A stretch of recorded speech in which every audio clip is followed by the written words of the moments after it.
Salut tout le monde! C'est reparti pour notre troisième vidéo sur le Tokyo Game Show 2024.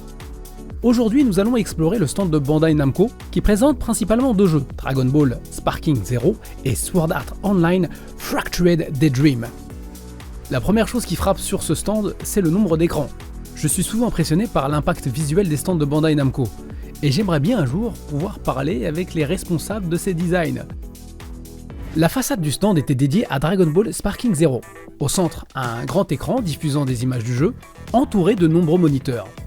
Chacun de ces moniteurs, sauf deux exceptions, présentait deux personnages jouables, pour un total de 181 personnages. Ils ont donc installé 92 écrans. Et bien sûr, pour chaque écran, préparer les images présentant les personnages. Franchement, chapeau. Sur la gauche du stand, il y avait un énorme Sangoku.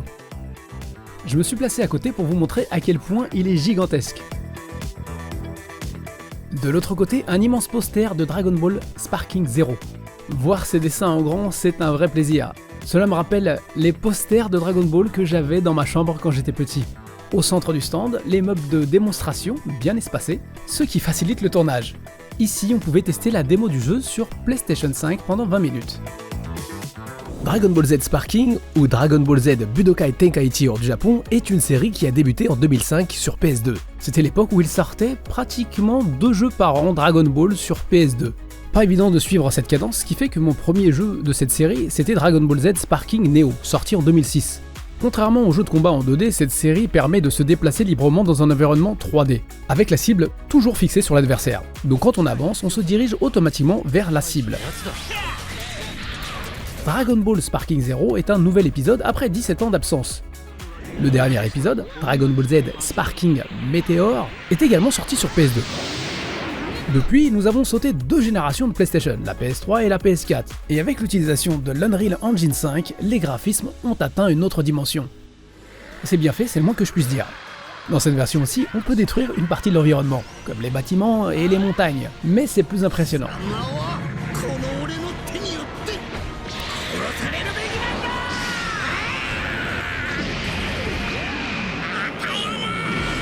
Il existe différents modes de jeu. Par exemple, le mode épisode propose des scénarios différents pour 8 personnages, comme Sangoku, Vegeta ou Piccolo. Les scénarios sont basés sur l'œuvre originale, mais peuvent avoir des évolutions différentes. Dans le mode Custom Battle Episode, les joueurs peuvent créer leur propre scénario. Choisir par exemple l'environnement, la force des ennemis. Ces scénarios peuvent être partagés en réseau. Et il existe bien sûr des modes pour affronter des joueurs en ligne. Dragon Ball Sparking Zero est disponible sur PS5, Xbox Series et PC. Ici, ils exposaient la version collector super spéciale, contenant entre autres ce diorama de Sangoku et Broly, des cartes en série limitée, des pins originaux, une illustration avec un numéro de série. Cette collection inclut également un code pour télécharger du contenu digital, incluant le pass saisonnier et d'autres bonus. Et malgré son prix, je pense qu'à l'heure où cette vidéo sera disponible, ce collector sera probablement en rupture de stock.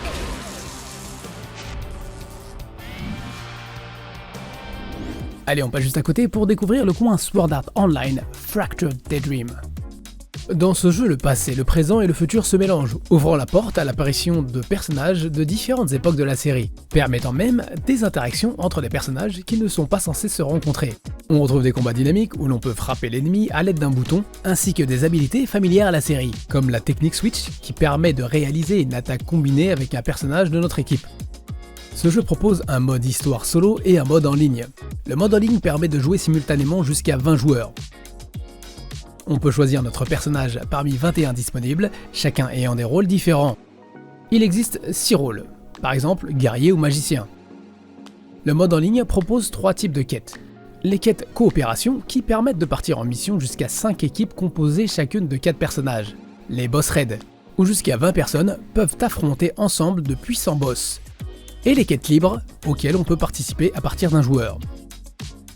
Sur le stand, une version de test pour PC était disponible. Au fond, il y avait des postes avec des écrans incurvés. Pendant 20 minutes, avec une équipe pouvant aller jusqu'à 20 personnes, on pouvait affronter un boss, avec son armée d'hommes lézards.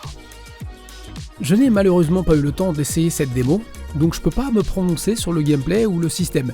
Le jeu est joli, mais je pense qu'il serait temps qu'ils améliorent un peu plus la qualité graphique. C'est ce que je pensais aussi pour l'épisode précédent, Sword Art Online Last Recollection, car je n'y trouvais pas de nette différence graphique entre la version PS5 et PS4. Mais pour Fractured Dream, il n'y a pas de version PS4.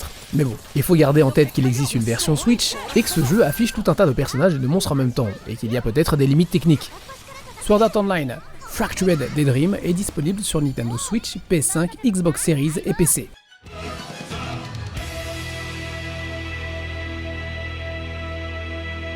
À côté de l'écran principal du stand, il y avait une pancarte Freedom Wars Remastered et quelqu'un du staff qui m'intriguait.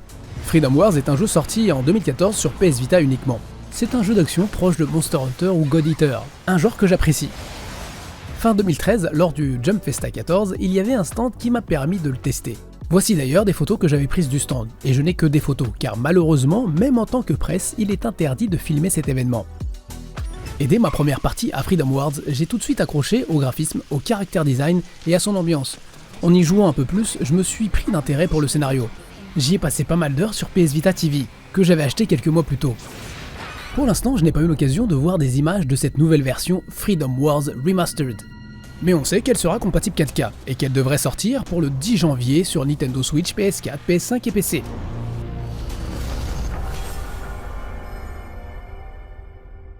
On a fait le tour du stand de Bandai Namco et j'espérais voir une démo jouable de Sin Duality Echo of Ada. Un jeu annoncé depuis au moins 2 ans que j'ai eu l'occasion de vous présenter lors du Tokyo Game Show de 2023. C'est un jeu qui m'intrigue. On sait au moins que sa sortie est prévue pour le 24 janvier 2025 sur PlayStation 5, Xbox Series et Steam. Pour ceux qui achètent la version en boîte ainsi que la version Steam, il semble qu'un accès anticipé soit disponible. Voilà. C'est tout pour la présentation du stand de Bandai Namco. J'espère que cette petite balade vous a plu, en vous remerciant d'avoir regardé la vidéo jusqu'au bout. Quant à moi, je retourne travailler sur les prochaines vidéos. Je vous fais de gros bisous, et à très bientôt j'espère. Salut dewa, sayonara.